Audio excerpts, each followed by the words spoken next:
Hey everyone, Miles here from Cycle Lab, and if you don't know by now, one of the most prestige events on the yearly cycling calendar is starting this week, the Tour de France. And Cycle Lab is the official apparel retailer for the Tour de France. So if you're new to cycling and you're watching the Tour de France, you might get a little bit confused as to what each leader's jersey means.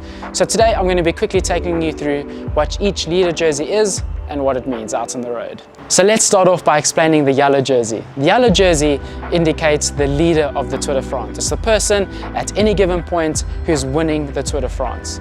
Now that is calculated by the rider's accumulated time, and the rider with the least accumulated time will be wearing the yellow jersey at any given point.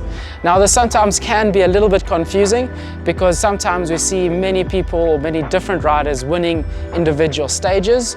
However, they don't necessarily have the least accumulated time, which is represented by the yellow jersey. Next in the lineup of jerseys is the white jersey.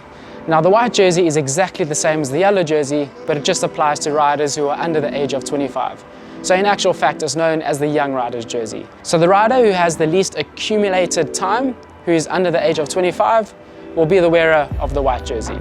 Now if a rider is under the age of 25 and also in the yellow jersey, they hypothetically are the leaders of both of these classifications. Next in the lineup of jerseys is the green jersey, also known as the sprinter's jersey.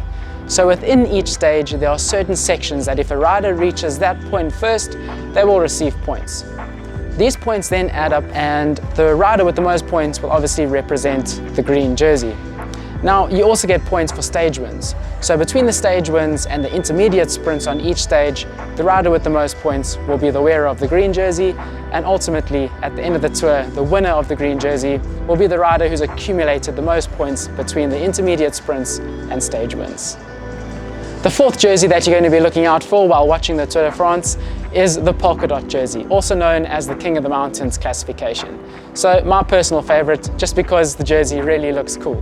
Very similar to the green jersey, points are accumulated for riders who reach the top of the mountains first. So each mountain is classified by a certain category, from a Cat 4 to an outer category climb, and each climb represents a certain number of points.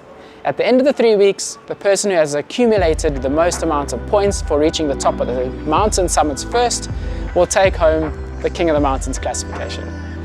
So there you have it. Those are the 4 jerseys of the Tour de France that you should be looking out for. Cycle Lab and Chris Willemse Cycles are the official apparel retailers for these jerseys. So if you are looking to possibly purchase one or be out on the road and be representing one, head over to your nearest Cycle Lab or to our online store and you can purchase one for yourself. If you didn't know, we also have them in kid sizes. We look forward to a very exciting 2022 Tour de France. And remember to look out for our South African riders, Daryl Impey, Reinhold Jans van Rensburg and Louis Meintjes, who will be taking part in the tour as well. Thanks for watching, we'll see you soon.